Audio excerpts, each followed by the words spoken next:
আজকে একজন মামুনুল হকের জন্য আমাদের ভোট কেন চাইতে হবে?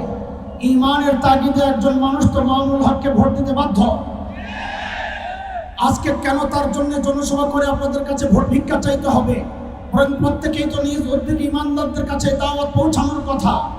আমি আজকে এখানে শুধু একজন বন্ধুর জন্য ভোট চাইতে আসি নাই, আমি এসেছি যুগের একজন শাইখুল আরব আল আজম হযরত মাদানির জন্য ভোট চাইতে। আমি আজকে একজন বন্ধু মামুনুল হকের জন্য ভোট চাইতে আসি নাই, আমি এসেছি যুগের শাইখুল হিন্দের জন্য ভোট চাইতে।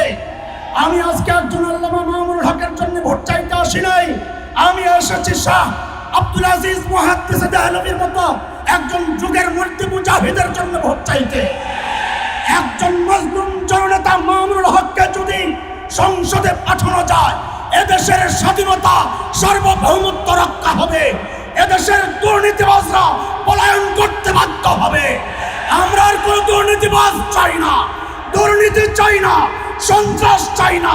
লুটেরাদের হাত থেকে যদি এদেশ রক্ষা করতে হয়, রিকশা মার্কায় ভোট দিতে হবে।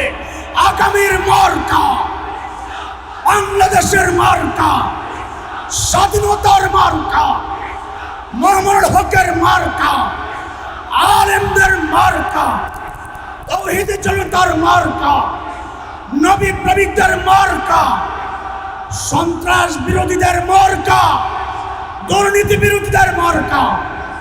আমরা একজন শাইখুল হাদিসের সন্তান শাইখুল হাদিসকে সংসদে পাঠাতে চাই, নাকি কোনো দুর্নীতিবাজের সন্তানকে সংসদে পাঠাতে চাই?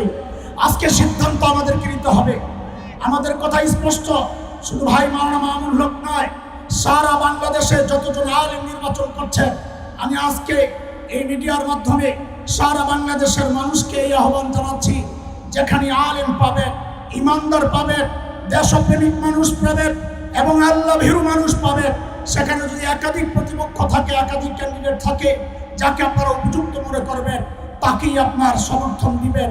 দেশ শান্তিতে থাকবে, নিরাপদ থাকবে, স্বাধীনতার সার্বভৌমত্ব হুমকির মুখে পড়বে না ইনশাআল্লাহ তাআলা। আগামীর বাংলাদেশ হবে ইসলামের বাংলাদেশ ইনশাআল্লাহ। আগামীর বাংলাদেশ হবে পাশ্চাত্যের গোলামদেরকে তাড়ানোর বাংলাদেশ ইনশাআল্লাহ। আমরা ভারতের গোলাম চাই না, আমরা আমেরিকার গোলাম চাই না, পাশ্চাত্যের গোলাম চাই না, একজন আল্লাহর গোলাম আল্লামা মামুনুল হক চাই, আল্লামা মামুনুল হক চাই। নাসরুম মিনাল্লাহি ওয়া ফাতহুন করিব। আবাশশিরিল মুমিনিন। আসসালামু আলাইকুম ওয়া রাহমাতুল্লাহি ওয়া বারাকাতুহু।